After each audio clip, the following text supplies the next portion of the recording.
போட்டித் தேர்வுக்கு தயாராகும் அனைவருக்கும் அதியமான் குழுமத்தின் வணக்கம். நான் விஜயன். இந்த வீடியோவில் டூ யூ நோ செஷன் ஜியாகிரஃபியிலேருந்து பார்க்க போகிறோம். இது கிளாஸ் 4. ஏற்கனவே நம்ம ஒரு 65 கொஷின்ஸ் நம்ம டிஸ்கஸ் பண்ணியிருப்போம்.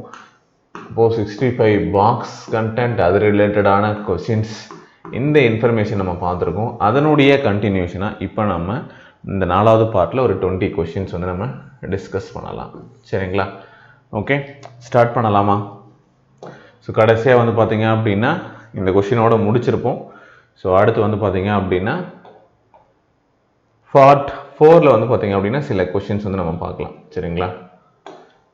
அதுக்கு முன்னாடி உங்களுக்கு டிஎன்பிஎஸ்சி இல்லை போலீஸ் எக்ஸாம்ஸ்க்கான டெஸ்ட் சீரியஸ் இல்லை வீடியோ கிளாஸஸ் வேணும் அப்படின்னா நம்முடைய ஆப்பில் அவைலபிளாக இருக்குது. நீங்கள் யூஸ் பண்ணிக்கலாம். எஸ்ஐ எக்ஸாமுக்குன்னு சொல்லிட்டு தனியாக பார்த்தீங்க அப்படின்னா டெஸ்ட் சீரியஸ் போயிட்டுருக்கு.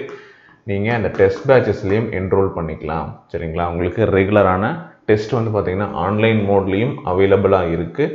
அது மட்டும் இல்லாமல் டைரெக்டாக நம்முடைய இன்ஸ்டியூட் எழுதுறதுக்குமான டெஸ்ட் சீரியஸும் அவைலபிளாக இருக்குது.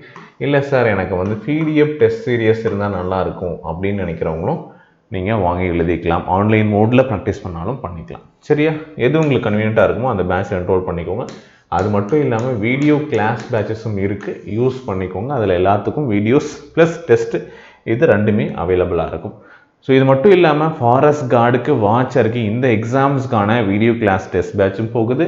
ஃபாரஸ்ட்டுக்கு 2 பேப்பருக்குமே பார்த்தீங்க அப்படின்னா டெஸ்ட் சீரியஸும் பார்த்தீங்கன்னா போயிட்டுருக்கு. ஸோ யூட்டிலைஸ் பண்ணிக்கோங்க. சரிங்களா? சேம் நம்பர், இது எல்லாத்துக்கும் ஒரே நம்பர் தான். காண்டாக்ட் பண்ணுங்கள். இதே டிஎன்பிஎஸ்சி குரூப் 4 குரூப் 2னா புத்தா பேட்ச் அப்படின்னு சொல்லிட்டு டெஸ்ட் சீரியஸ் போயிட்டுருக்கு. அந்த புத்தா பேட்சில் ஜாயின் பண்ணிங்க அப்படின்னா 80+ டெஸ்ட், வாரத்துக்கு 2 டெஸ்ட், 2 வீக்லி டெஸ்ட் இருக்கும். ஸோ ஒன்று பார்த்தீங்க அப்படின்னா ஜிஎஸ், ஒன்று தமிழ். யூட்டிலைஸ் பண்ணிக்கோங்க. சரியா? ஸோ மெட்டீரியல்ஸ் அவைலபிளாக இருக்குது. வேணுன்றவங்க இந்த மெட்டீரியல்ஸையும் கலெக்ட் பண்ணிக்கோங்க. சேம் நம்பர், ஆல் சப்ஜெக்ட்ஸ் பார்த்தீங்க அப்படின்னா புக்ஸ் அவைலபிளாக இருக்குது.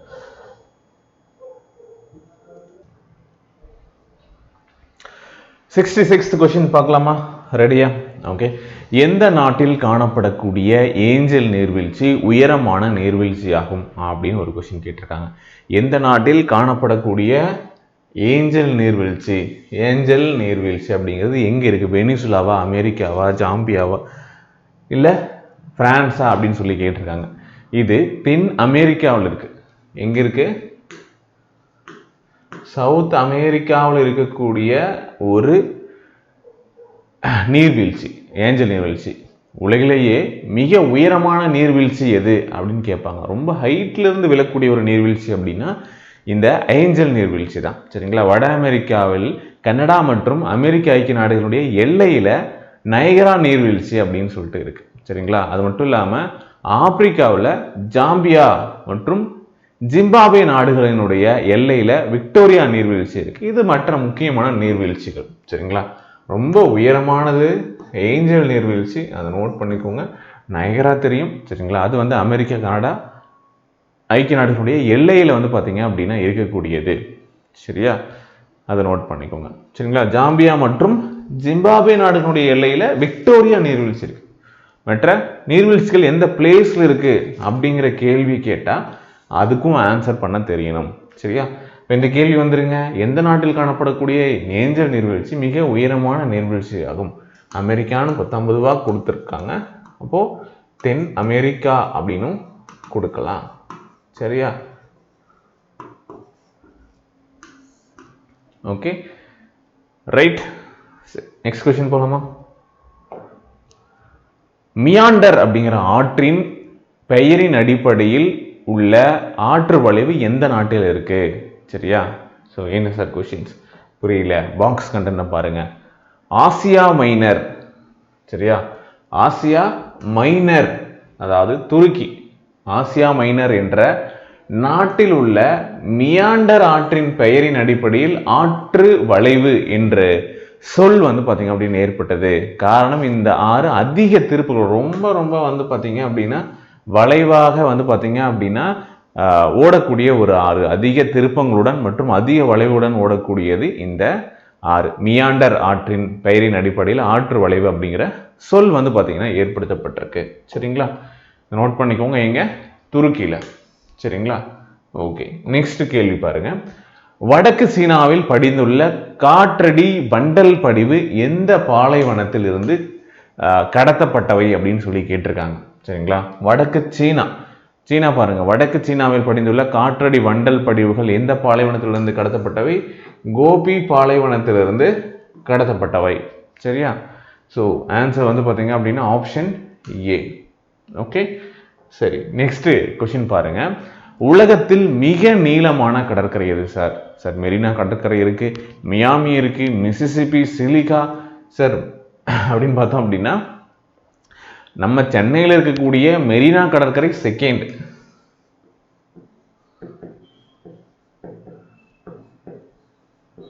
இந்த மியாமி கடற்கரை தான் ஃபர்ஸ்ட். சரிங்களா, மியாமி கடற்கரை தான் ஃபர்ஸ்ட். மிக நீளமான கடற்கரை வந்து பார்த்தீங்கன்னா புளோரிடா மாநிலத்தில் இருக்கு. சரிங்களா, இது அமெரிக்காவில் புளோரிடா மாநிலத்தில் இருக்கக்கூடிய ஒரு கடற்கரை மியாமி கடற்கரை. அதை நோட் பண்ணிக்கோங்க. சரிங்களா, சென்னையில் அமைந்துள்ள மெரினா வந்து செகண்ட் பிளேஸ். ஓகே, மியாமி எங்க? அமெரிக்காவில் புளோரிடா மாநிலத்தில். ஓகே, சரி. அடுத்த கேள்வி போலாமா? பொறுத்துக்க முக்கியமான சமயம் அது சார்ந்த கோயில்கள், அது ஒவ்வொன்றும். புத்தம்னா எப்படி இருக்கும், சமணம், சரிங்களா, ஜொராஸ்ட்ரியம், ஜுடாயிசம், ஸோ இது வந்து பார்த்தீங்க அப்படின்னா எப்படி இருக்கு அப்படிங்கிறத பொறுத்து சொல்லியிருக்காங்க. ஆன்சர்ஸ் பார்த்துடலாமா? ட்ரை பண்ணுறீங்களா? பண்ணுங்க. சரிங்களா, புத்த மதம் அந்த வழிபாட்டு தலம், சரிங்களா, வழிபாட்டு தலம் புத்த மதத்துக்கு புத்த விகாரத்துக்கு போயிட்டு வழிபாடு பண்ணுவாங்க. கிறிஸ்தவர்கள் தேவாலயத்துக்கு போவாங்க, இந்துக்கள் கோயிலுக்கு போவோம், முஸ்லிம்கள் மசூதிக்கு போக போகிறோம். சரிங்களா, பசாதி அப்படின்னா அது சமண மதத்தினுடைய வழிபாட்டு தலம். சினகாக் அப்படிங்கிறது ஜுடாயிச மதத்தினுடைய வழிபாட்டு தலம். ஜொராஸ்ட்ரிய மதத்துக்கு வந்து பார்த்தீங்கன்னா அகியாரி அப்படின்னு சொல்லுவாங்க. அப்போ இந்த கேள்விக்கான சரியான பதில் எது அப்படின்னு பாருங்க. புத்தம் விகாரம், சமணம் பசாதி, ஜுடாயிசம் சினகாக், ஜொராஸ்ட்ரியம் அகிகாரி. ஸோ ஆப்ஷன் ஏ வந்து பார்த்தீங்க அப்படின்னா வரிசையா எதையும் மாத்திர அப்படியே பொறுத்து இருக்கும். ஸோ ஆன்சர்ஸை ஃபிக்ஸ் பண்ணிக்கலாம். அடுத்து, உலக கலாச்சார பல்வகை நாள் எது? சரி, எந்த நாள் வந்து பார்த்தீங்க அப்படின்னா உலக கலாச்சார பல்வகை நாளா நம்ம வந்து கொண்டாடுறோம் அப்படிங்கிறத பாருங்க. மே 21 கலாச்சார பன்முக தன்மை தினம். கலாச்சார பன்முகத்தன்மை தினம். இந்த மூணுக்கும் வேற என்ன இம்பார்ட்டன்ட் இருக்கு அப்படிங்கிறத கீழே நீங்க செக் பண்ணிட்டு கமெண்ட் பண்ண போறீங்க. ஓகேவா? சரி, அடுத்து யாத்திரை குடியிருப்புகளில் சரியானது எது? சென்னை மயிலாப்பூர் அப்படிங்கிறாங்க, மதுரை மீனாட்சி, பழனி முருகன், பிள்ளையார்பட்டி விநாயகர். யாத்திரை குடியிருப்புகள்னா ஃபர்ஸ்ட் என்னன்னு தெரியணும். குடியிருப்பு வகைகள் 7th நீங்க இதெல்லாம் படிப்பீங்க. சரிங்களா, இப்போ தான் 7th வந்திருக்கும். ஸோ இன்னும் 8th 9th 10th பார்க்கணும். யாத்திரை குடியிருப்பு என்பது என்னன்னா வழிபாட்டு தலங்களை சுற்றி அல்லது மத முக்கியத்துவம் வாய்ந்த இடங்களில் அமையக்கூடிய அந்த குடியிருப்பை தான் யாத்திரை குடியிருப்பு அப்படின்னு சொல்லுவாங்க. எங்கெல்லாம் வந்து வழிபாட்டு தலங்கள் இருக்கோ அதை சுற்றி இருக்கக்கூடியது. தமிழ்நாட்டில் அதுக்கு ஒரு எக்ஸாம்பிள் எதை சொல்லணும் அப்படின்னா பழனி கோயிலில் பழனியில் காணப்படக்கூடிய குடியிருப்புகளை எக்ஸாம்பிளாக சொல்லி கொடுத்துருக்காங்க. ஸோ யாத்திரை குடியிருப்புக்கு பழனி முருகன். சரிங்களா, எக்ஸாம்பிள். ஓகேங்களா, மதுரையில் மீனாட்சி அம்மன் கோயில் ஃபேமஸ் தான், எக்ஸாம்பிளாக கொடுக்கல. பட் இந்த ஆப்ஷன் செட் பண்ணவங்க வந்து பார்த்தீங்கன்னா அந்த மாதிரி செட் பண்ணியிருக்காங்க. ஸோ யாத்திரை குடியிருப்பு அப்படின்னா புனித தலமாக மென்ஷன் பண்ணியிருக்கணும். இதுவும் சரிங்களா, புனித தலங்களா மென்ஷன் பண்ணியிருக்கணும். ஸோ எல்லாமே கோயில் சம்பந்தமான இடங்களாக கொடுத்துருக்காங்க. அப்படி இல்லாமல் மற்ற ஆப்ஷன் கொடுத்துருக்கலாம், மற்ற குடியிருப்புகள் சம்பந்தமாக கொடுத்துருக்கலாம். சரி, பரவாயில்ல. அடுத்த கேள்வி பாருங்க. கீழ்கண்டவற்றுள் எது முதன்மை துறை? விவசாயமா, தொழிற்சாலையா, கட்டிட வேலையா, இல்ல நீதிபதியா? சரிங்களா, 3 வகையான துறைகள் இருக்கு, உங்களுக்கு தெரியும். முதன்மை துறை, 2ஆம் துறை, 3ஆம் துறை. அதுல அக்ரிகல்ச்சர் விவசாயத்துறை எது நம்ம சொல்லுவோம் அப்படின்னா வேளாண்மை துறை அப்படிங்கிறது முதன்மை துறை. சரிங்களா, தெரியுதா? கிராமத்தில் விவசாயம் முதன்மை துறை ஆகும். நகர்ப்புறத்தில் 2ஆம் மற்றும் 3ஆம் நிலை தொழில்களான தொழிற்சாலைகள் ஆட்கொண்டிருக்கும். ஸோ விவசாயம் அப்படிங்கிறது தான் முதன்மை துறை. சரியா? ஓகே. ஸோ அடுத்த கேள்வி போலாமா? தமிழகத்தில் ராமநாதபுரம் மாவட்டத்தில் கமுதி சூரிய ஒளி மின்சக்தி திட்டமானது எந்த ஆண்டு நிறுவப்பட்டது அப்படின்னு சொல்லி கேட்டிருக்காங்க. சரிங்களா, ராமநாதபுரத்தில் இருக்கக்கூடிய கமுதி வந்து பார்த்தீங்க அப்படின்னா அங்கே தான் வந்து சூரிய ஒளி மின்சக்தி, இந்த சோலார் பேனலை யூஸ் பண்ணி என்ன பண்ணுறாங்க அப்படின்னா சூரிய ஒளி மின்சாரம் தயாரிக்கிறாங்க. சரிங்களா? அதுக்கு வந்து பார்த்தீங்க அப்படின்னா எப்பொழுது வந்து ஸ்டார்ட் பண்ணாங்க அப்படின்னா 2016ல் இங்க டேட் மந்த் கொடுத்துருப்பாங்க பாருங்க. செப்டம்பர் 2016ல் நிறைவேற்றப்பட்டது. எத்தனை கோடி? 4550 கோடி மதிப்பிலான இந்த திட்டம். சரிங்களா? உலகின் மிகப்பெரிய சூரிய ஒளி மின்சக்தி திட்டங்கள்ல ஒன்று இதுவும். சரிங்களா? இதுல எத்தனை மெகாவாட் திறன் உற்பத்தி செய்ய முடியும் அப்படின்னா 648 மெகாவாட் அளவுக்கு வந்து பார்த்தீங்கன்னா மின்சாரம் உற்பத்தி செய்ய முடியும் அப்படிங்கிறத தெரிஞ்சுக்கோங்க. ராமநாதபுரம் மாவட்டத்தில் கமுதி சூரிய ஒளி மின் திட்டமானது உலகின் மிகப்பெரிய சூரிய ஒளி மின் திட்டங்களில் ஒன்று. 2016ஆம் ஆண்டு நிறுவப்பட்டது. சரி, அடுத்து தவறான இணையை தேர்ந்தெடு அப்படின்னு சொல்லியிருக்காங்க. தவறான இணை ஜெய்சால்மர் ராஜஸ்தான், பிரம்மன்வேல் மகாராஷ்டிரா, தால்கான் மகாராஷ்டிரா, தாமன் ஜோதி கர்நாடகா. முதல்ல என்னன்னு தெரியணும் இல்லையா? பிளேஸ் கொடுத்துருக்காங்க. ஓகே, அங்க இருக்கக்கூடிய காற்றாலை பண்ணைகள். சரிங்களா? விண்மில் மூலமாக மின்சாரம் தயாரிக்கக்கூடியது. எத்தனை மெகாவாட் மின்சாரம் தயாரிக்கிறாங்க, எந்த அளவுக்கு வந்து பார்த்தீங்கன்னா எந்த ஸ்டேட்ல இருக்கு, இந்த மாதிரியான இன்ஸ்ட்ரக்ஷன் கொடுத்துருக்காங்க. இப்போ ஜெய்சால்மர் அப்படிங்கிறது எங்க இருக்கு? ஜெய்சால்மர் ராஜஸ்தான்ல இருக்கக்கூடியது. ஓகே, இருக்கிறதுலே வந்து பார்த்தீங்கன்னா அதிகமான இதில் இந்த டேபிள் ஒன்று தெரிஞ்சுக்க வேண்டிய முக்கியமான கொஸ்டின்ஸ் எப்படி கேட்டிருக்காங்கன்னா, அதிகமாக வந்து பார்த்தீங்க அப்படின்னா காற்றாலை மூலமாக மின்சாரம் உற்பத்தி செய்யக்கூடியது கன்னியாகுமரி மாவட்டத்தில் இருக்கக்கூடிய முப்பந்தல். சரிங்களா? தமிழ்நாட்டில் இருக்கு. எத்தனை? 1500 மெகாவாட் அளவுக்கு நம்ம மின்சாரம் உற்பத்தி செய்யறோம். செகண்ட் ஜெய்சால்மர், அது ராஜஸ்தான்ல இருக்கு. பிரமன்வேல் அப்படிங்கிறது வந்து மகாராஷ்டிராவில் இருக்கக்கூடியது. அடுத்து என்ன கொடுத்துருக்காங்க? தால்கான் அப்படிங்கிறது வந்து அதுவும் மகாராஷ்டிராவில் இருக்கு. சரிங்களா? ஓகே, தாமன் ஜோதி அது ஒடிசாவில் இருக்கு. வெறும் 99 மெகாவாட் அளவுக்கு மின்சாரம் உற்பத்தி செய்யறாங்க. சரிங்களா? ஓகே, அப்போ பிரம்மன்வேல், தாமன் ஜோதி கர்நாடகான் இருக்கு. சரிங்களா? இது ஆக்சுவலா எங்க இருக்கு? தாமன் ஜோதி ஒடிசாவில் இருக்கு. தாமன் ஜோதி எங்க இருக்கு? ஒடிசாவில் இருக்கு. ஸோ அது வந்து தவறாக பொருந்தி இருக்கு. அதனால அதுதான் வந்து இந்த கொஸ்டினுக்கான ஆன்சர். ஓகே, அடுத்து பாருங்க. தெகிரி அணை எந்த மாவட்டத்தில் அமைந்துள்ளது? உத்தரகாண்ட், குஜராத், பஞ்சாப், மகாராஷ்டிரா. தெகிரி அணை எந்த மாவட்டத்தில்? ஸோ ஃபர்ஸ்ட் தெகிரி அணை என்னென்ன டேம்ஸ் வந்து பார்த்தீங்க அப்படின்னா இருக்கு. டேம்ஸ்னாவே அது எதுக்காக யூஸ் பண்றாங்க? அங்கிருந்து தயாரிக்கக்கூடிய மின்சாரம் நீர்மின் சக்தி திட்டம். சரியா? சக்தி திட்டம். ஸோ எவ்வளவு வந்து உற்பத்தி செய்யறாங்க அப்படின்னு பார்த்தீங்க, ப்ரொடியூஸ் பண்றாங்க அப்படின்னா தெகிரி அணையின் மூலமாக 2400 மெகாவாட் வந்து மின்சாரம் உற்பத்தி செய்யறாங்க. இது எந்த மாவட்டத்தில் இருக்குன்னா உத்தரகாண்ட் மாவட்டத்தில் இருக்கு. சரி, உத்தரகாண்ட் மாநிலத்தில் இருக்கு. சரிங்களா? ஓகே, தமிழ்நாடு மேட்டூர் அணையின் மூலமாக எத்தனை மெகாவாட் மின்சாரம் உற்பத்தி செய்யப்படுகிறது அப்படின்னா வெறும் 120 மெகாவாட் மின்சாரம் வந்து பார்த்தீங்க அப்படின்னா உற்பத்தி செய்யப்படுது. சரிங்களா? அப்போ தெகிரி அணை வந்து எந்த மாவட்டத்தில் கொடுக்க தப்பு. சரிங்களா? மாநிலம்னு வந்திருக்கணும் கேள்வி. ஏன்னா கொடுத்தக்கூடிய ஆப்ஷன் எல்லாமே மாநிலம் தான். தெகிரி அணை வந்து பார்த்தீங்கன்னா உத்தரகாண்ட் மாநிலத்திற்கு 2400 மெகாவாட் வந்து பார்த்தீங்க அப்படின்னா மின்சாரம் வந்து உற்பத்தி செய்யப்படுது. இதே தமிழ்நாட்டில் வந்து பார்த்தீங்க அப்படின்னா மேட்டூர் டேம்ல இருந்து மின்சாரம் உற்பத்தி செய்யறது 120 மெகாவாட் வந்து பார்த்தீங்கன்னா உற்பத்தி செய்யறோம். சரிங்களா? ஓகே, ஸோ நோட் பண்ணிக்கோங்க. வேற முக்கியமான டேம் எந்த ஸ்டேட்ல இருக்கு அப்படின்னு கேட்பாங்க. சர்தார் சரோவர் அணை அப்படின்னு சொல்லிட்டு ஒன்று இருக்கு. சரிங்களா? ஸோ அங்கே தானே வந்து பார்த்தீங்கன்னா சர்தார் வல்லபாய் பட்டேலோட சிலை வச்சிருக்காங்க. அது குஜராத்தில் இருக்கக்கூடிய ஒரு டேம் இருக்கா. அடுத்து பக்ரானங்கல், பாப்பா பஞ்சாப் ஃபேமஸான டான்ஸ் பாங்க்ரா. அங்க இருக்கக்கூடிய டேம் பக்ரானங்கல். சரிங்களா? அடுத்து கொய்னா அணை எங்க இருக்கு? மகாராஷ்டிராவில். இடுக்கி அணை எங்க இருக்கு? கேரளா. ஸ்ரீசைலம் வந்து பாத்தீங்கன்னா ஆந்திர பிரதேஷ். நாகார்ஜுனா அணையும் ஆந்திர பிரதேஷ். ஓகேங்களா? கொய்னா மகாராஷ்டிரா. ஓகேங்களா? நோட் பண்ணிக்கோங்க. ஸோ அடுத்து உலகின் மிகப்பெரிய நீர்மின் சக்தி திட்டம் எந்த நாட்டில் இருக்கு அப்படின்னு சொல்லி கேட்டிருக்காங்க. பெரிய நீர்மின் சக்தி திட்டம். சரிங்களா?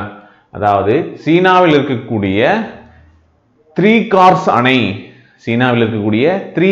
அணை நீர்மின் சக்தி திட்டம் தான் உலகின் மிகப்பெரிய நீர் மின் சக்தி திட்டம் இருக்கும். சரிங்களா? இதனுடைய கட்டுமான பணி 1994 ஆரம்பிக்கப்பட்டு 2002 வந்து பார்த்தீங்க 2012 தப்பா எழுதுறேனா 94 ஆரம்பிக்கப்பட்டு 2012 முடிவுற்றது. இதனுடைய திறன் எவ்வளவு? 22,500 மெகாவாட். இந்தியாவில் நம்ம பார்த்தோம் தெகிரி அணை, அது எவ்வளவு மெகாவாட் அப்படின்னு பார்த்தோம் 2400 மெகாவாட். தமிழ்நாட்டில் பார்த்தோம் வெறும் 120 மெகாவாட் அப்படின்னு. இந்த கம்பேரிசனை பார்த்துக்கோங்க எந்த அளவுக்கு இருக்கு அப்படின்னு சொல்லிட்டு. சரிங்களா? 22,500 மெகாவாட் அளவுக்கு வந்து சீனாவில் இருக்கக்கூடிய 3 கார்ஸ் அப்படிங்கிற அணையிலிருந்து உற்பத்தி செய்யப்படுது. சரிங்களா? ஓகே, அடுத்து தவறான இணையை தேர்ந்தெடு. 3 கார்ஜஸ் அணை சீனா இட்டைப்பு அணையா அப்படியே கொடுத்துருக்காங்க. எஸ், இட்டைப்பு அணை.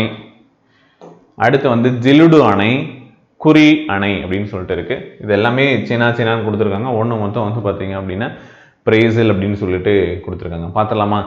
3 கார்ஸ் அணை இப்போ தானே பார்த்தோம். எந்த நதி? யாங்ஸி ரிவரில் வந்து குறுக்கே வந்து கட்டப்பட்டக்கூடிய அணை தான் வந்து இந்த 3 கார்ஜஸ் அணை அப்படின்னு சொல்லிட்டு 22,500 மெகாவாட் அளவுக்கு உற்பத்தி செய்கிறோம். சரிங்களா?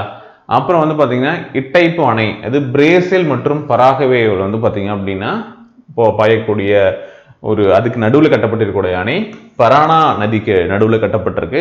இது 14,000 மெகாவாட் அளவுக்கு உற்பத்தி செய்யக்கூடிய ஒரு இது. சரிங்களா? இன்னொன்று வந்து பார்த்தீங்கன்னா துக்குயிரு அப்படிங்கிறது அது பிரேசில் இருக்கக்கூடியது. சரிங்களா? சரியா? குறி அணை வந்து பார்த்தீங்க அப்படின்னா வெனிசுலா. குறி அணை வந்து பார்த்தீங்க அப்படின்னா வெனிசுலா.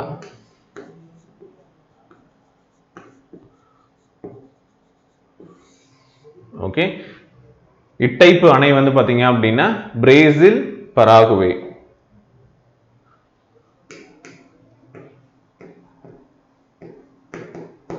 ஆப்ஷன் கொடுக்கல, கொடுத்துருந்தா இதுவும் தப்பு அப்படின்னு சொல்லிட்டு நம்ம மேட்ச் பண்ணியிருக்கலாம். ஜிலுடு அணை வந்து பார்த்தீங்க அப்படின்னா சீனா. ஓகேங்களா? அது வந்து கரெக்டாக தான் இருக்கு. இதுவும் கரெக்டு. இது ரெண்டும் தப்பு. சரியா? ஓகே, நெக்ஸ்ட் கொஸ்டின் போலாமா? தற்போது நாம் பயன்படுத்தும் நிலக்கரியானது எத்தனை ஆண்டுகளுக்கு முன் தோன்றிய படிவாகும் அப்படின்னு சொல்லி கேட்டிருக்காங்க. இது ஏன்னா பாக்ஸ் கண்டென்ட். இப்போ நீங்கள் இந்த கண்டென்ட்டை பாருங்க.